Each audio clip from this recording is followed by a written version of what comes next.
Hey, this is David Rovix back with you here on wherever you are watching. If you perhaps are on the Facebook page of KBOO Community Radio or Popular Resistance or my YouTube channel or somewhere else, later archived. If you look up the podcast This Week with David Rovix, you can find the archived version, which you may or may not be listening to right now anyway. But anyway, this is David, and I'm doing another interview program, which I used to do quite a lot, which I haven't done as much lately because I've been busy playing music and touring and all that sort of thing. But I'm very glad to have with me on the program Michael Albert, who I have been reading regularly in Z Magazine and elsewhere for the past 40 years or so, since I was a teenager in the 1980s. And Michael has a book coming up at the end of October on Zero Press called No Bosses, which I have been reading about for the past couple of weeks in preparation for, talking to him, and also just because it's a fascinating book and a fascinating subject. And Michael, great to have you Well, thank with you me. for inviting me. Yeah, thanks for joining. And this book is fantastic, and it's also, it's a subject I've been reading from you for a long time, and about how the economics of a society and the whole structure of a society could be done so much differently than it is under capitalism or under many other ways of doing things, organizing society that have been written about and talked about. And I guess, I mean, first of all, the subject is so huge, but that's also, I guess, the first thing I wanted to mention or talk about on this whole question of how everything can be organized in a sensible way is, I mean, I guess ever since you've been writing about this stuff, and I've been reading about it ever since I guess the '80s. I guess you've been thinking and writing about this stuff since I was approximately 0 years old, actually. But reading Noam Chomsky's introduction, and he was talking about meeting you in 1966, which was the year before I was born. But I mean, it's basically been it's it always just seems to me when I'm talking to people, to cut into the chase here. I spent a lot of time in Europe, and it always seems to me like, okay, well, everything could be so much better in the United States if we could just have some kind of European style social democracy. It would be such a massive improvement on what we have now.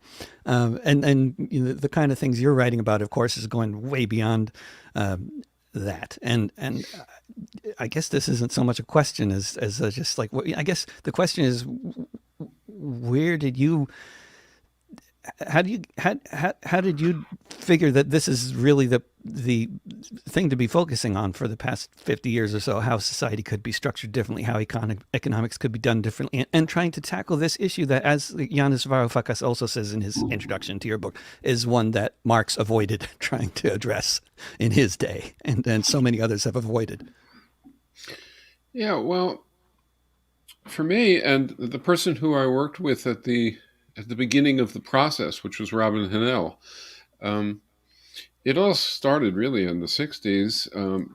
Not solely because the '60s were so much of you know, an uplifting and an exciting time and that kind of discussion, but rather because of things that we encountered when we were organizing, which was people saying, look, we get it. You keep telling us what you don't like, and you know what? We understand what you don't like. It's not that complicated. Um, but what do you want? And they didn't mean, what do you want in the form of a modest correction and improvement upon what we have? Not that there's anything wrong with attaining such modest gains, but they meant more broadly, what do you want that makes what you're talking about so different, that makes it worth our believing that if we attain it, we'll keep it, as compared to it devolving into something else horrible or even more horrible, or just bouncing back to where we are? Why should I give my time? Why should we give our time to trying to win something that's unstable and it'll just bounce back, or something that'll be even worse? And at the time, we took the question as obnoxious. We took I mean, literally, we took the question as people trying to uh, derail us from asking for an end to the war, derail us from asking for civil rights, and so on and so forth, all the various kinds of focuses that existed at the time, on the grounds that we didn't have an alternative for everything. Uh, and that we took to be unreasonable. It wasn't the case that we had to have an alternative for everything in order to realize that uh, poverty hurts and inequality is horrible and the war is destroying societies, et cetera, et cetera. We were right technically. It was true. I think we were wrong strategically. Because while I think maybe some of our parents saying that to us, what do you want? Were trying to just bludgeon us back into the home, back into the normal order of events. A lot of people were asking sincerely. I mean, they sincerely wanted to know. And they sincerely wanted us to overcome, or they wanted to know why, for us, their cynicism wasn't operative. Why were we so willing to act? Why were we um, confident, et cetera, et cetera? And that And set us off on the course of trying to do vision. As the more that we thought about it, the more that we thought that, well, okay, what this is needed for eventually is knowing where we're going so we can actually arrive there. Clear enough. What it's needed for in the shorter term is overcoming cynicism, providing mm, hope, providing an overarching perspective that can sustain activism when it goes through difficult times, and also that can orient it so that it's really trying for it's trying to win gains that help people in the present, but it's trying to do it in a way that leads toward the future instead of just dead ending or you know devolving. And I haven't really changed those feelings very much. I still hold them. In fact, I think they're even more relevant, actually far more relevant, because not only are the crises so absurd, um, but the openness to thinking about and then advocating for a new kind of economic and social system is very real. It's very widespread. As much as left writing tends to focus on the catastrophes and the problems and the pain and the suffering, the reality is that there's a tremendous amount of turmoil and activism and a tremendous amount of openness to real alternatives. So I think it's timely. It makes sense. how much I wonder the openness to alternatives. Have you seen this generally becoming more of a reality since the collapse of the Soviet Union? And I also wonder what during the Soviet period, which I'm a very large part of your life as a trying to talk about these things was during the existence of the Soviet Union. I Yeah. wonder how much of that, like how many people were saying, well, there's an alternative, and look over there, that must be the one you're talking about.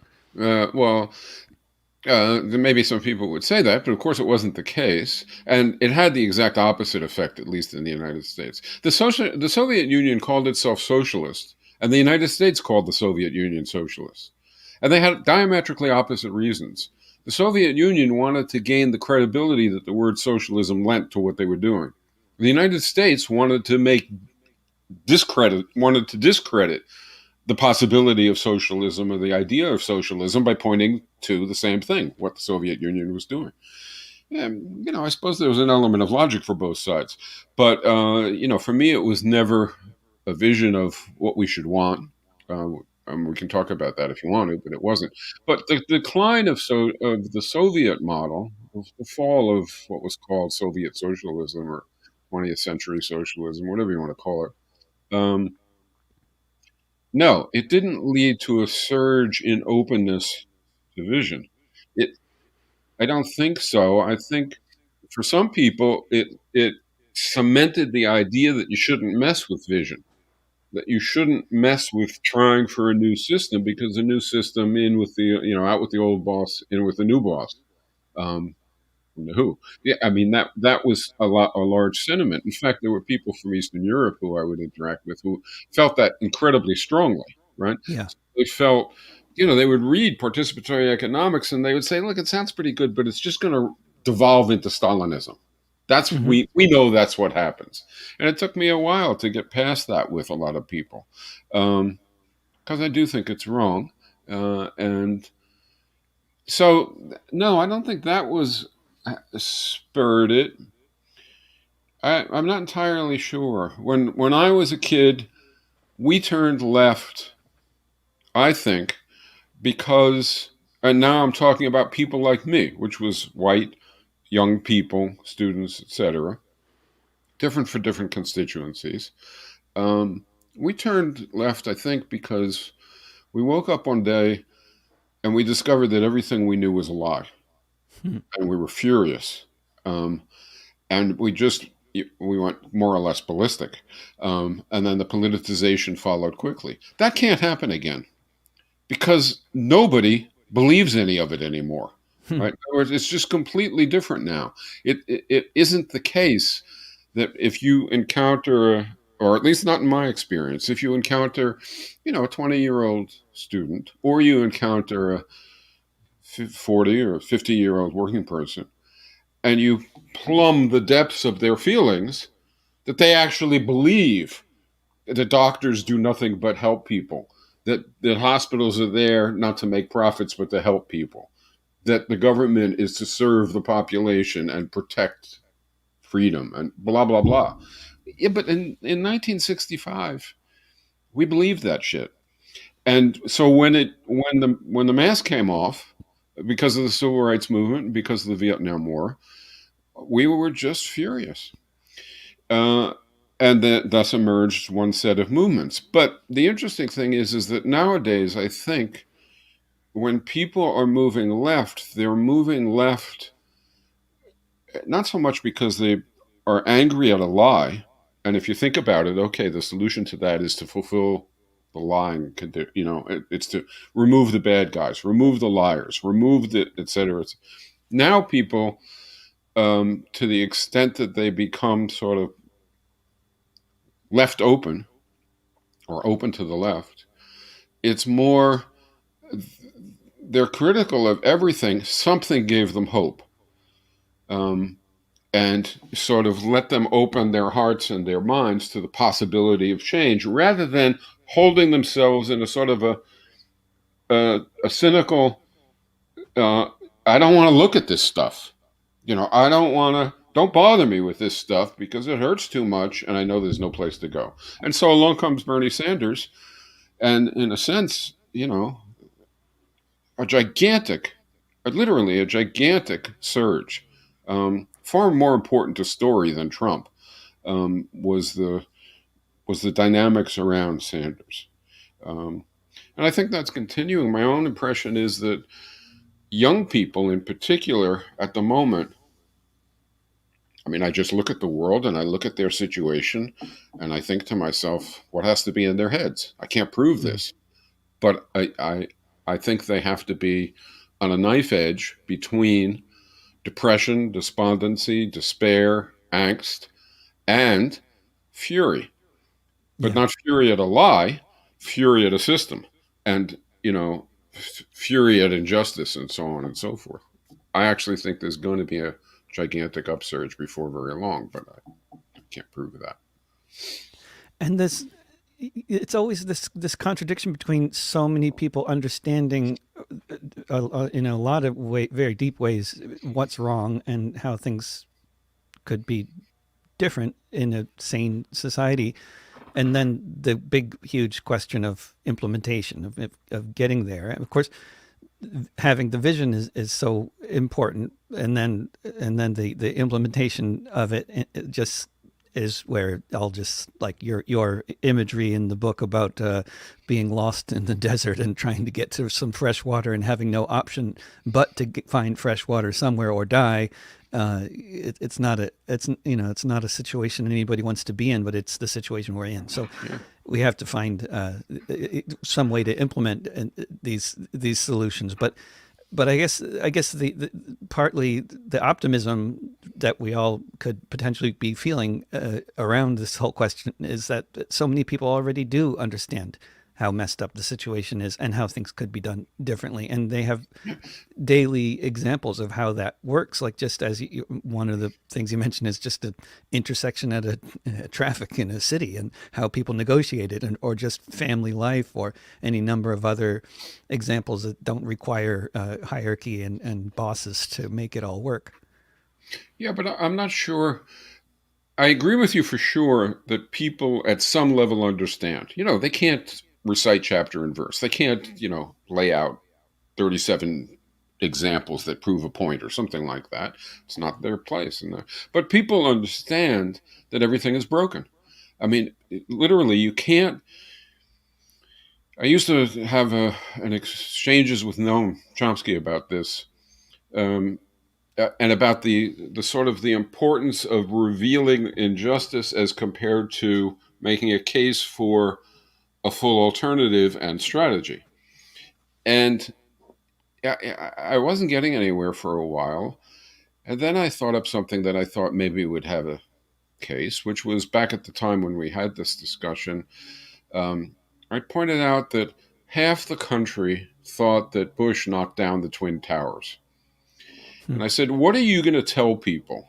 What are we going to write in our alternative media, say in our speeches, put in our banners about how bad things are?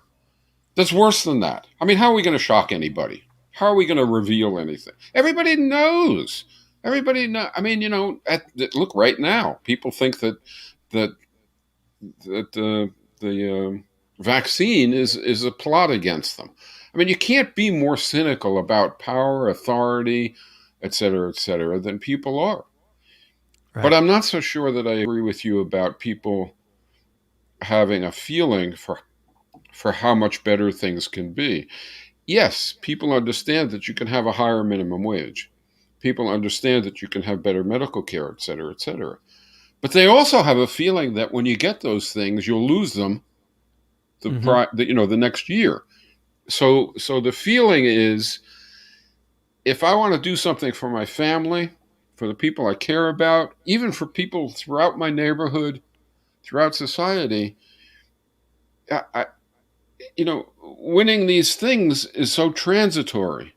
So maybe for my family, I can do something that will help them for the long term. You know what I mean? It's Yep. so I agree with you. There's two issues. One is there an alternative? And two is, can you fight City Hall, corporations, and the power? Can you fight the power? And both cases have to be made. And that's where people's energy should be going, I think, making both cases. And the thing that makes me do, I mean, I do plenty of the other two, but the thing that makes me focus more on vision a lot is because I think you need the vision in order to do the strategy well. I think you need the vision to get a feeling for what kind of organization melts into what you want. In other words, lays the seeds of the future in the way you want. What kind of interactivity in your movement? What kind of relations? What kind of issues? What kind of demands are on the road to where you want to go, instead of being positive, taking you a little ways, but then it just all stops and eventually sort of falls back where it was. Uh, so I think vision is very important for that too. Yeah. Not And just you. economic vision, I should say. Mm-hmm. Vision for gender and kinship and culture and political system. Uh, you know, a notion of what really is better. So that when we fight, for an example, when we fight for, say, let's say a $15 minimum wage or $20 or 20, as we should be. If we Mm-hmm. fight for a $15 minimum wage, do we do it in a way that says $15 an hour is good? $15 an hour is what we seek. $15 an hour and celebrate and go home. Or do we fight in a way that says, uh, look, people should be earning income, should have a share of the social product, commensurate to how long they work, how hard they work, and the onerousness of the conditions under which they work. So, in fact, the people who are earning a minimum wage should be earning a maximal wage, and the people who are in comfy circumstances and doing interesting things, they should be earning less. And now that's not a demand you can make right off. But while you're organizing for $15 an hour minimum wage, you can be raising the issues that lead toward organizing for a $30 minimum wage and that lead to demands about the nature of work and so on and so forth. And that's building a movement that keeps going instead of a movement that keeps stopping. That kind of strategic long-term thinking. Yeah. Yeah. But it does And have implications in the short term. mhm. Uh, yeah.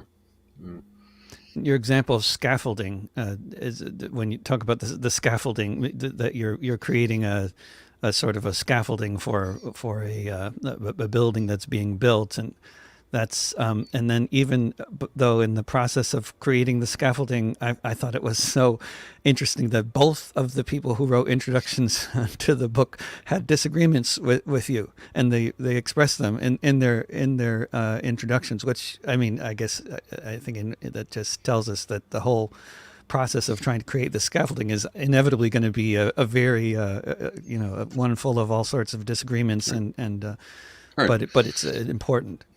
But it also told you something else, that Noam and Vianis are wrong. Mm-hmm. In that extent, and I think they are to that extent. So, for instance, I think one of Noam's concerns, which was raised much earlier, say for the book Paricon, was totally legitimate and has been taken into account in this book. And I'm not sure why he didn't see that and doesn't acknowledge that. So, for example, the criticism, which is perfectly legitimate, is uh, look, we're human beings. Nobody has a friggin' crystal ball. And the future is too complicated to do up a blueprint. And so that would be one of his concerns. Uh, and I thought that concern was perfectly valid. And I even added another dimension to it because I thought there was a second dimension of that same kind of concern that was valid, which is, who the hell are we to tell future people how they're going to live? It's not our place. It isn't only impossible, it's not our place. And so then, since I knew or I felt that vision was so important, then what's the remaining logic and justification? And my answer to myself was, look, what's warranted? I mean, what is it that's warranted when we say, and Noam would say, you got to get rid of private ownership of the means of production? Well, what warrants that? Why isn't that a blueprint, and why isn't that telling future people how they're going to live? And my answer to myself was, well, that's a precondition for future people to be in control of their own lives. That's what distinguishes it. It's not saying how long they should work. It's not saying what kind of clothes they should wear. It's not, we're not detailing future people's lives when we say you can't have private ownership of means of production. Because if you do, future people are not going to, in fact, be making their own decisions. Yeah. And that's basically the condition that I put on thinking about vision. What it is doing is it's looking for what are the necessary preconditions, what are the necessary features that a future has to have, not the details, but the necessary features that it has to have people in control of their own lives, to have equity, to have solidarity and diversity, to have these values fulfilled. And so participatory economics isn't, it's just a few things. It's like five features of a future economy, and that's all. It's not all those details. So that would be, I guess my answer to them is I think the concerns are totally legitimate, but he's missing that his own concerns justify what's in participatory economics because it doesn't go beyond what he doesn't want to go beyond, and it permits the situation that he wants to attain, people having control.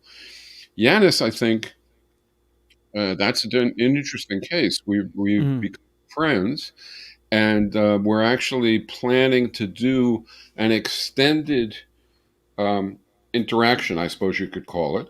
He's Right. written a novel. I think it's called Other Now. So you can think of it as having within this novel, other economy. And it's his notion of, an economy to strive for. And then we have participatory economics. And we're going to do an extended kind of contrasting and debating and exploring the two. The two. I think for Yanis, the issue is he doesn't see getting beyond markets. He hates them. So he doesn't disagree with me there, right? Markets suck. However, Yanis doesn't feel we can get beyond them. And my feeling is we have no choice. If we don't come up with an allocation system that doesn't have the failings of markets and has the desirable attributes we need, then we're doomed. So we have to. And I think participatory economics fills the, participatory planning, which is the alternative allocation system, fills the bill.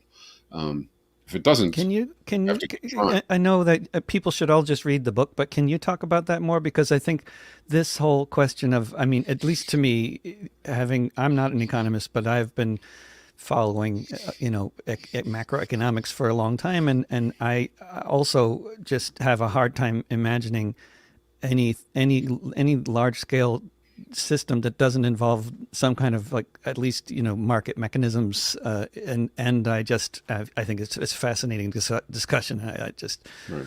I mean that seems Well, to be the crux of his. of his concern. Yeah. Yeah, I think his concern is I hope you're right, Michael.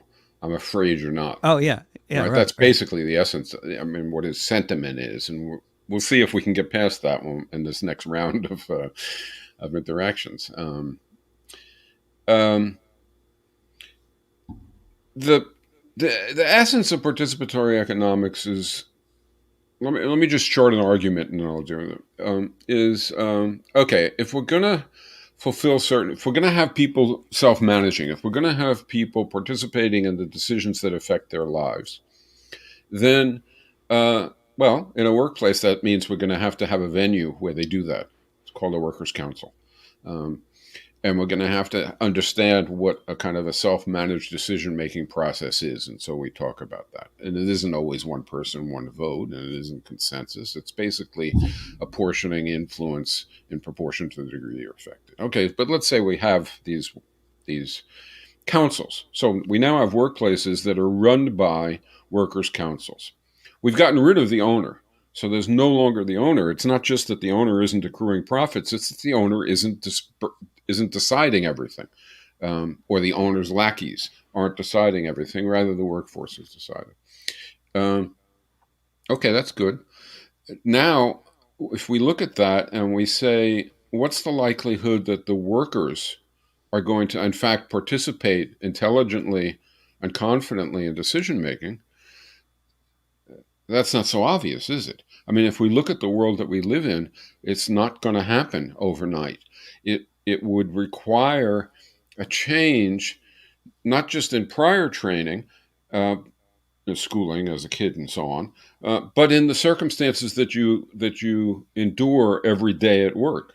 It would have to be the case. The argument goes. Obviously, I'm doing it very quickly. It would have to be the case that worker circumstances empower them, that worker circumstances give them confidence and give them information and give them connections to others and social skills so that they could partake of the decisions. Okay, so that's another big condition. And that yields uh, workers' councils plus what we call balanced job complexes. Basically, a new way of dividing up tasks so that everybody has comparably empowering work. Okay. What about income? Uh, well, for us, it turns out to make sense to us that people should get income for how long they work. That's pretty uncontroversial. Although it doesn't happen in the real world, for how hard they work, also pretty uncontroversial, and for the onerousness of the conditions under which they work. You should get more income if you're working under worse conditions. You need it as an incentive because it's right, um, but not for output. Certainly not for profit, for property, not for power. Right? That's like a thug's economy. That's what we live in, right? That is, we live Yeah. in an economy with markets where bargaining power determines income. Property gives you more bargaining power. Being white in a racist context gives you more bargaining power, etc. So not for power, not for property, and also not for output. It shouldn't be the case that you get more because you happen to produce more of value because you're genetically endowed in such a way that you can, right?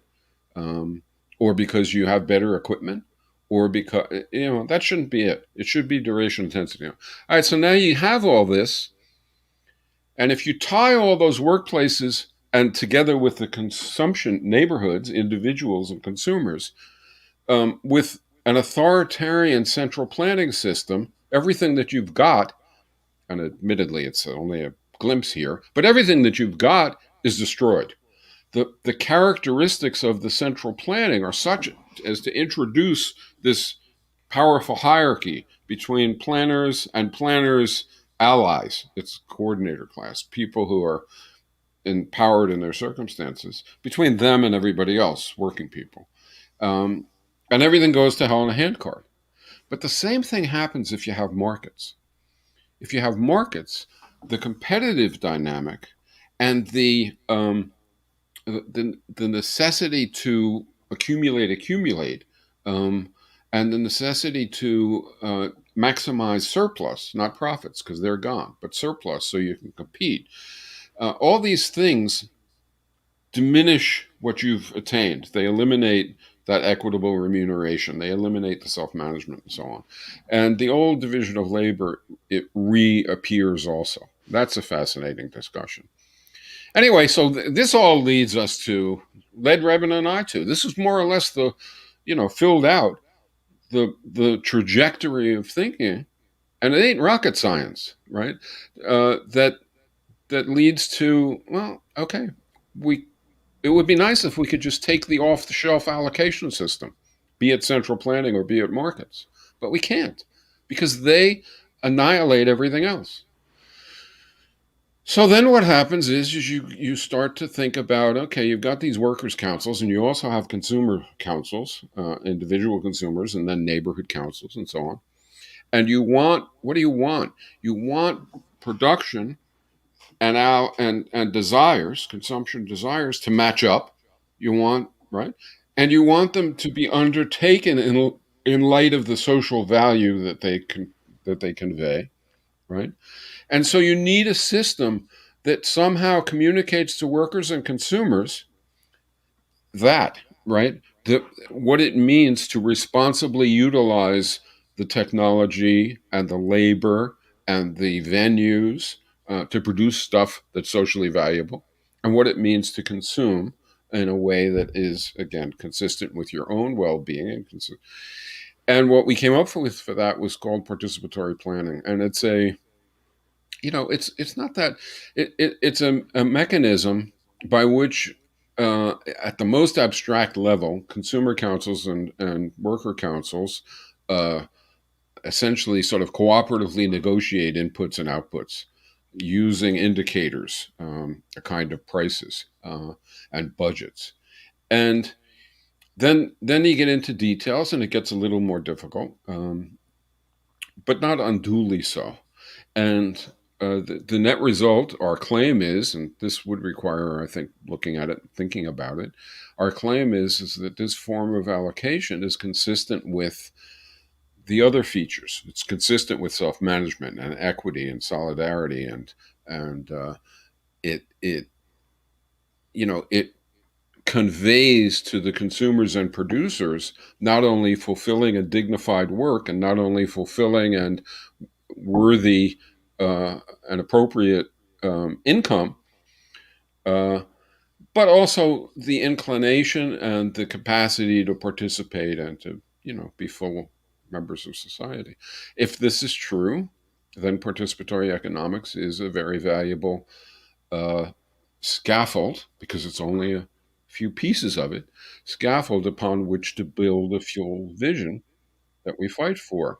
If it's false, and maybe it is. No, I don't think so, but maybe it is. If it's false, well, then, it'll at least give indication of problems because we still have the exact same problem. What isn't false is that we're not going to have a just, caring, uh, um, self managing, and even sustainable economy and society until we come up with an alternative.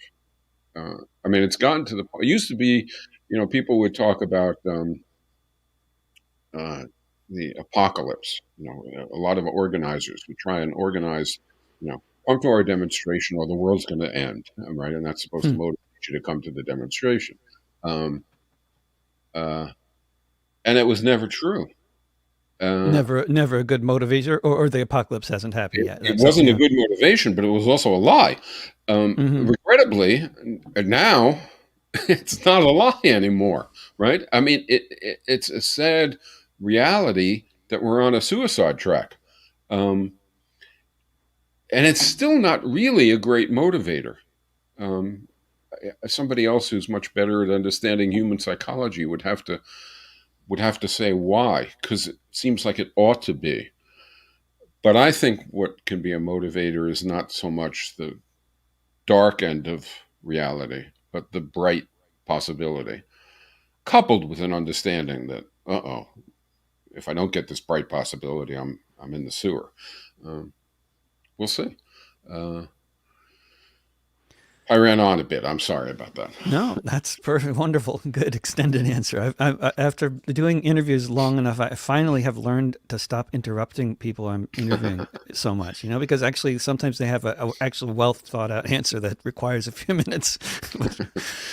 um, but with the I think there's a lot of people who know some history. Maybe they've heard about the Soviets, the workers' councils, and everything going wrong with central planning in the Soviet Union, and Mhm. maybe they've also heard that maybe they're also familiar with the problems with capitalism, especially the excesses of capitalism and the tendency towards unsafe workplaces and environmental destruction and homelessness, and for the people that realize that capitalism left to its own devices is not a solution at all, but who think that markets have a useful role to play. For people like Bernie Sanders who are looking towards Denmark and as an example, and people often accuse me of doing that too, which I would emphatically say I'm not doing that. It's just that I spend a lot of time there, and so I make these comparisons because it's what I know, Right, and it is right, very different from here, right. and it is a massive step in a progressive direction from this And that's country. true. Yeah, and it's fairly evident to anybody Yeah, going over there. Like, okay, yeah. where are the people living in tents? I don't see them. It's not because they're in prison. It's because they're in houses. You know? Right. But Uh, but what about people who are saying like, well, why do we need participatory economics of this sort of what might seem like an extreme form when we could just have a heavily regulated market that provides the kind of scaffolding necessary to prevent things right. like homelessness All right. and There's more than one component to an answer to that, regrettably. But so one that's component okay. is there's a difference between it, inside an economy. There are going to be winners and losers in the market system. And the winners are going to display more of the characteristics and features that emerge from the market dynamic. That's true in the world also. So the fact that there are countries that maintained social democracy for a time doesn't mean that it is sustainable forever. Look at Sweden. Uh, Yeah. and so what happens is it's an unstable situation in which you have an underlying structure that produces the likes of money bags, and where money bags pursues profit and money bags pursues power. And then you have these restraints, as you say. You have laws and so on. And there's a constant tension. And when money bags gets the upper hand, those hard won gains are dissipated. So the real trick is win the gains, but keep winning. Keep going so that you remove the not just money bags himself, right, but the producer of that. And that is in part markets. It's private ownership and markets and corporate division of labor and so on. And they produce those outcomes. And so the partial victories, and I really only think they are partial victories, but very real victories that you see with a higher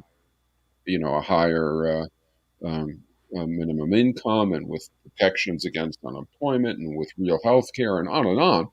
Those benefits, which are very real, and shouldn't be sneezed at by any means, are unstable. And they are also, as real as they are, still a far cry from everybody having dignified circumstances and control over their lives. It's still a long ways from that, and a long so I guess what I would say is um, the reason is built into that, and then what is it about markets that's the problem? Markets are a zero sum game. Markets are a competition between a buyer and a seller. The the buy what is it? Buy cheap and sell dear, or whatever the hell it is, where you're trying to fleece the other, right? So you're producing a society of atomistic individuals who see the other as a target for exploitation, even when you're not a capitalist, right? Even Yeah. and so you have the crazy dynamics, for instance, that we have now in the United States around, say, a pandemic, where I mean, it's incredible stuff, and so that's one problem. The problem of the impact of markets on consciousness and preferences. They also militate against collective consumption toward private consumption, which is tied into that competitive dynamic between buyers and sellers. So that's one thing. Another Hmm. thing is that there's this drive to accumulate. If when there's private property, it's called profits. In the absence of private property, it's called a surplus. What do you do with the surplus? Well, you try and keep market share. How do you do that? You advertise, you promote. You don't tell the truth. Who cares about the truth? You just do what you have to do to try and get more market share. How do you get that surplus? Well, lots of ways. You reduce income to those who are weaker, because that's the way markets work, bargaining power. And you also dump your shit in somebody else's backyard. In other words, and in fact, if making more shit, right, increases output and you can dump it elsewhere, terrific. Make more shit along with more bicycles or whatever it is that you're making. That's fine, because markets don't take it into account, and markets don't price it. Don't incorporate it into economic calculation. So you get a dynamic that is, you know, ameliorated, moderated by social democratic gains, but you don't get a dynamic which is eliminated, and it comes back to bite you when it undoes your gains. You get those Absolutely. gains, but you don't get the maximum desirable, right? You get, Yep.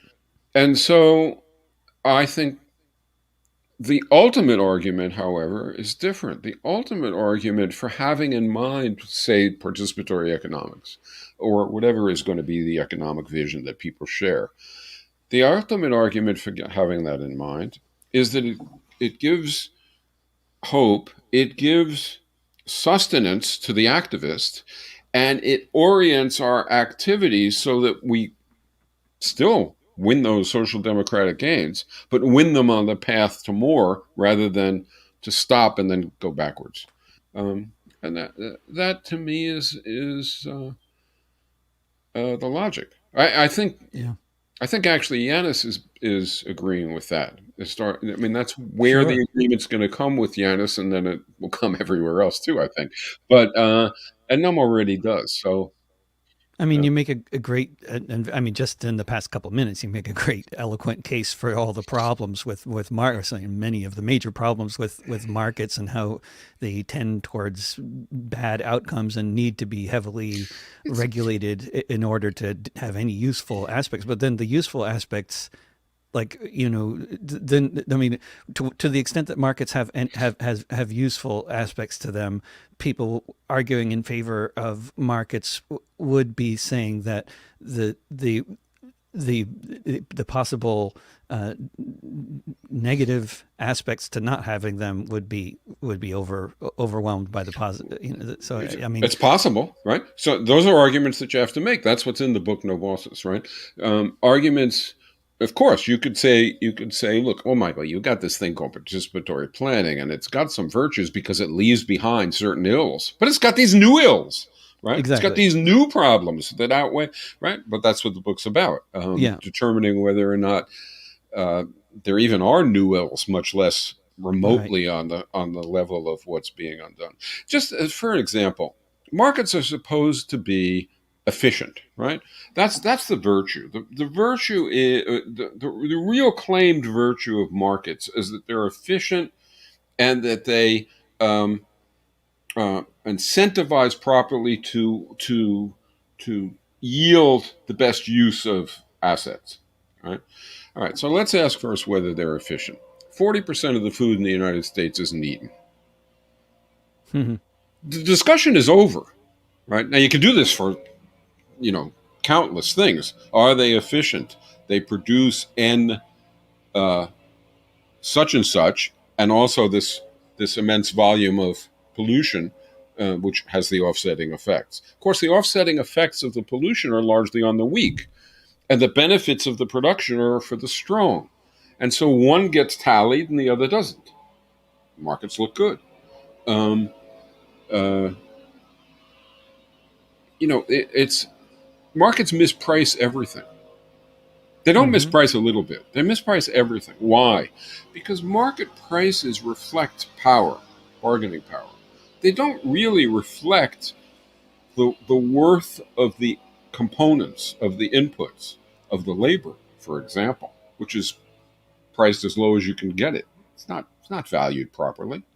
They don't they don't take Yeah. into account the ecological nightmares and so on. So markets, they get the job done, you can say, especially if you're callous about the fact that they're driving us towards suicide, then you can say they get the job done. Um, and that you can say that's their virtue, but that's a very low bar, right? That means that an alternative has to get the job done, meaning it has to produce things and get them into people's hands, right?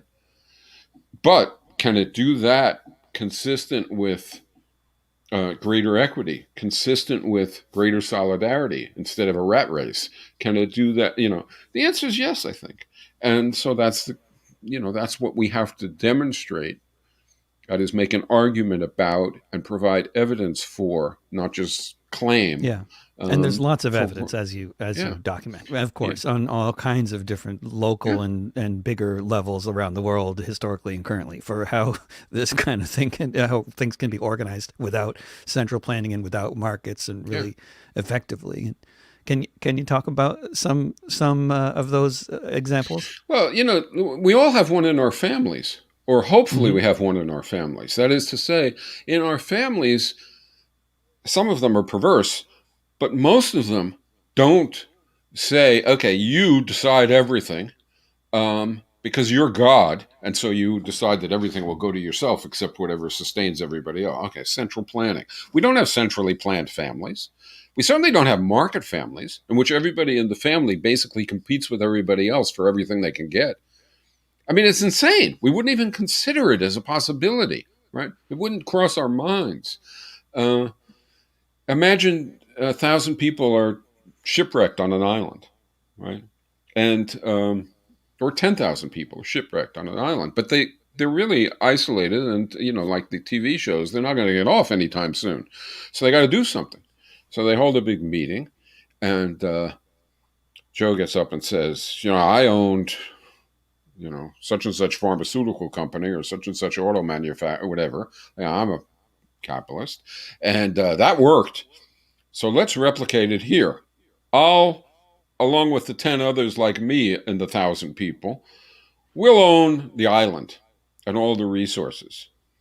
And what we'll do is we'll advertise for jobs, and the rest of you can work for us at the wages that we set as best we can. And and they go on and Revolution. describe it. And the 1,000 people, hopefully, they don't literally light a fire and let burn the guy up, but they sure as hell don't listen to him, right?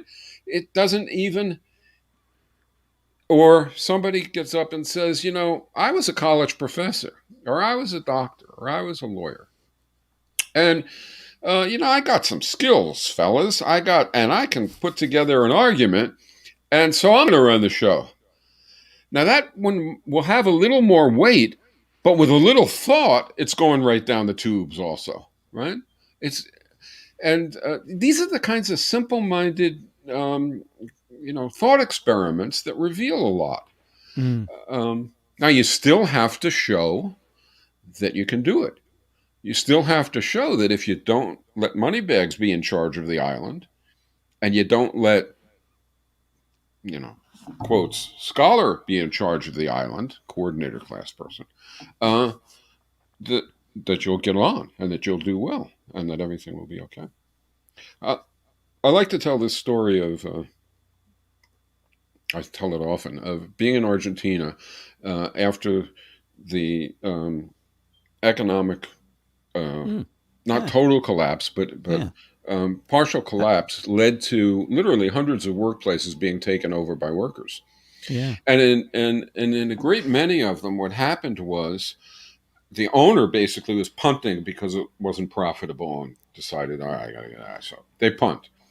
The engineers and financial officers, what I call the coordinator class, between labor and capital, between capital and labor, they decided we got to go too, because without the owner and without those assets, and the thing's failing anyway, we got to get out of here. There's greener pastures elsewhere. The workers had no place to go, so the workers take over. And the workers institute workers' councils, a democracy. Not exactly self management, but ballpark. Um, and they equalize wages too. Not exactly remuneration for duration, intensity, and onerousness, although some places did just that. Mm. Um, but but at least equity, right? And one person, one vote. And so I'm at a meeting of about 50 representatives from 50 of these factories, and I'm supposed to give a talk.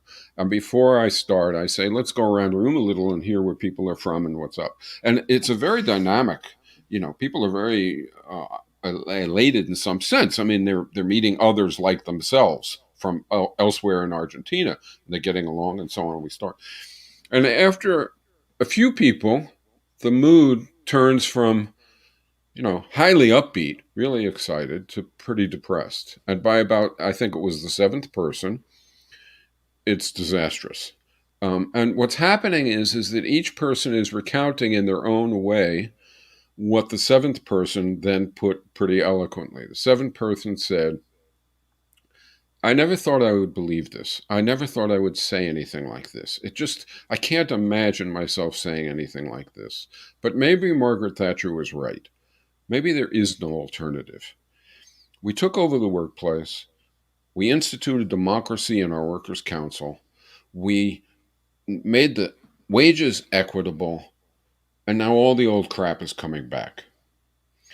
And so that was when I interrupted and started to speak. And I asked them, I said, well, in your workplaces, when you do your changes, did you change the division of labor? Did you change the way jobs were organized and allocated? Or did you just keep it the way it was? And they didn't really know what I was talking about. They said, of course we kept it the way it was. That's the only way it could be. Mm. That's reality. And so I said, no, that's the root of the problem.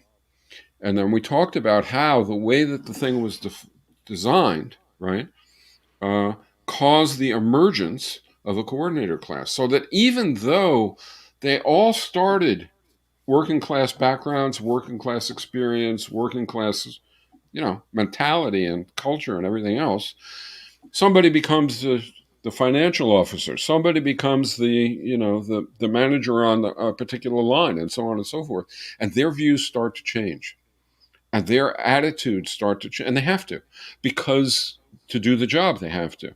And so after a while, you get the alienation coming back, the inner hostilities coming back. Then you get the people who are in the empowered positions wanting to raise their own incomes. And the people who are in the disempowered circumstances no longer coming to the meetings. Why not? Because it's so fucking alienating to sit there and listen to the other people decide your future, right? And to be so you don't even bother coming anymore. It's a little like big elections. So you don't even bother coming anymore, and pretty soon pretty soon you have what they had in the Soviet Union. And Right. and but it isn't because of human nature. It's It's because they because weren't following they a kept the old division strategy. of labor. Right. It's because they just, with all the goodwill in the world, kept the old division of labor. And it then imposes, this is what it means to understand institutions. That institution, regardless of people's desires, has intrinsic implications for people. And so that institution, which they kept, certainly just to function, right? Not for any other reason, corrupted the rest of their changes. And that's what I was trying to describe about markets. Had they had the balanced job complexes, had they changed the division of labor, but then operated inside of a market, the pressures would be enormous to very quickly, or before long, begin to assess, well, wait a minute, why do we have air conditioning for all the workers? Maybe we can have that just for the one, why do we have daycare? We can't compete with these things. We need to get rid of them. And then we discover we're not very good at oppressing ourselves, right? So what do? We go out and hire people to oppress us. Hmm. We go to the business school and we hire people who are trained to be callous and to make decisions which compete. And when those people come in, this is sort of one of the only subtle things, I think. When those people come in, uh, we realize that we can't have them be in positions like ours. If they're getting equitable income and they're getting the same working circumstances as everybody else, then just like us, they'll be shitty at cutting those circumstances because they'd be cutting themselves, at Hmm. worsening those conditions because they'd be worsening their own conditions. So we put them in an air-conditioned office and we, give them a desk and we say, okay, fuck us. Why? Because it's the only way we can compete and keep our jobs. Hmm. This is Yugoslavia, right? Hmm. This is market socialism, Hmm. I believe. This is the essence, the underneath part of why, in addition to, piling up pollution and all the rest of it. It's Michael, when the just in the couple minutes here, and we don't have to stop right at the top of the hour unless you I'm got fine, whatever something you to. want. I just wanted to ask it in conclusion, perhaps, about the Mark Evans when he was writing a review of the upcoming book. He mentioned that your position on artistic questions and intellectual property might be controversial, and I'm Uh, curious what I didn't come across the part anything I disagreed with, but I was wondering what he's talking about. this is a big and an interesting, or at least I find it an interesting thing. My sister's an artist, and my sister reacted negatively to participatory economics early on.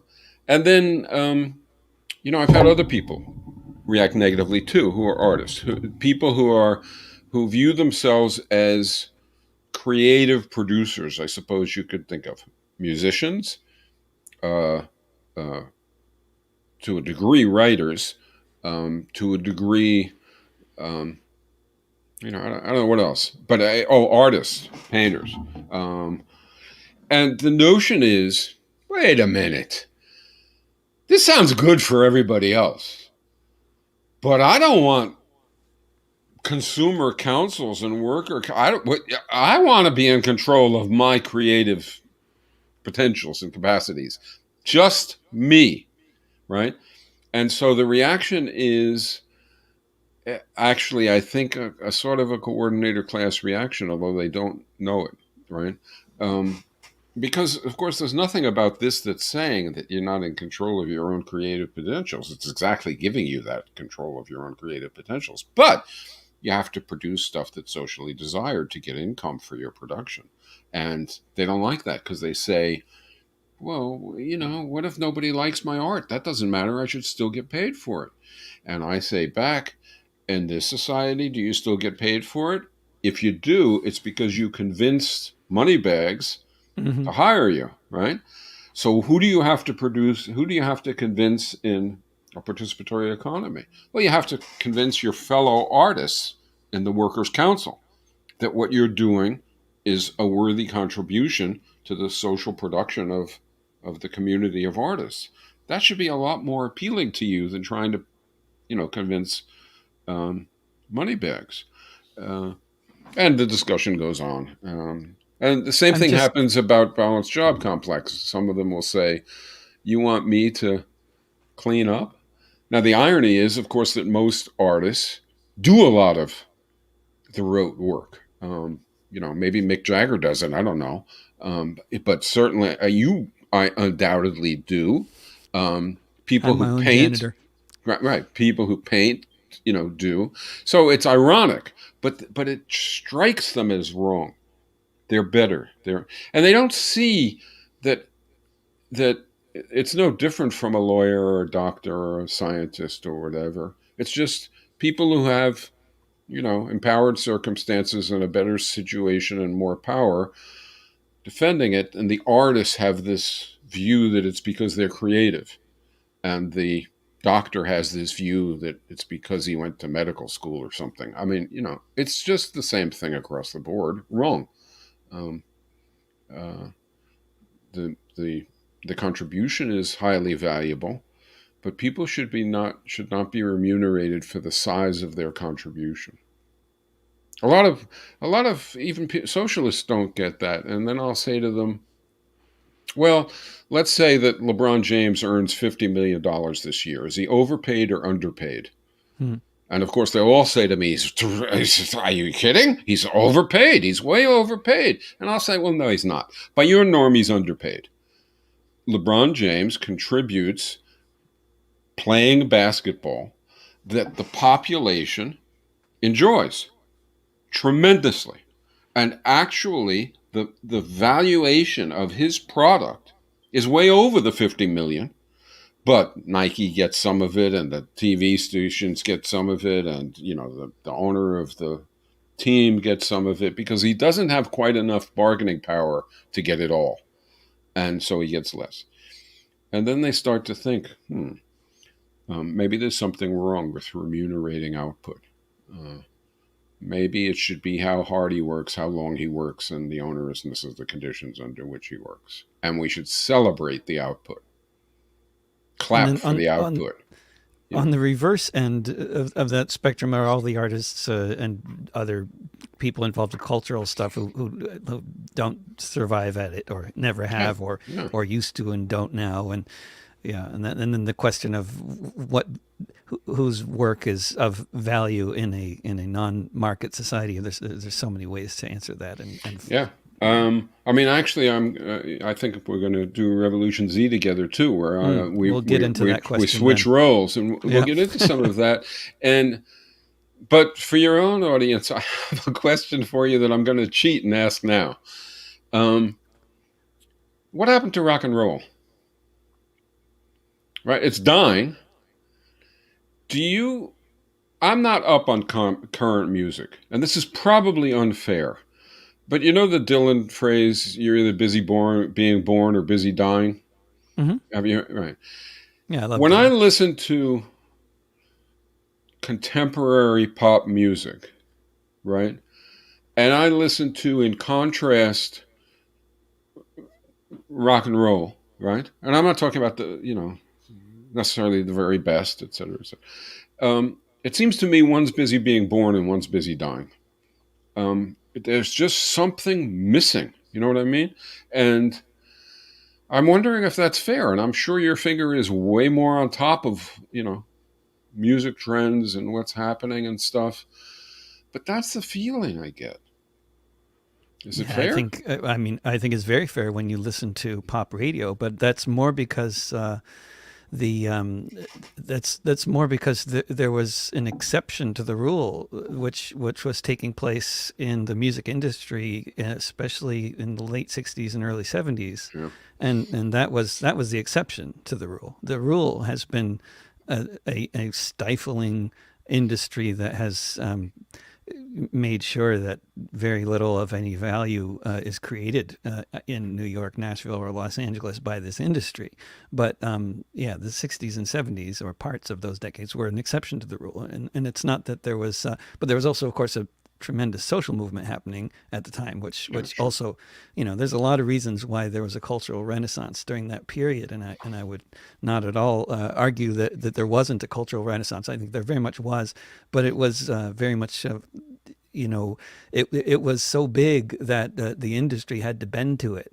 And, there's a wonderful book by Matt Callahan, two wonderful books by Matt Callahan on this subject about the industries in the 60s and 70s and how they had to make adjustments to this massive cultural movement that was taking place, especially in places like San Francisco, where the industry just had very little presence. And yet so much of the output was coming out of, Northern California, among other places. But it's modern pop.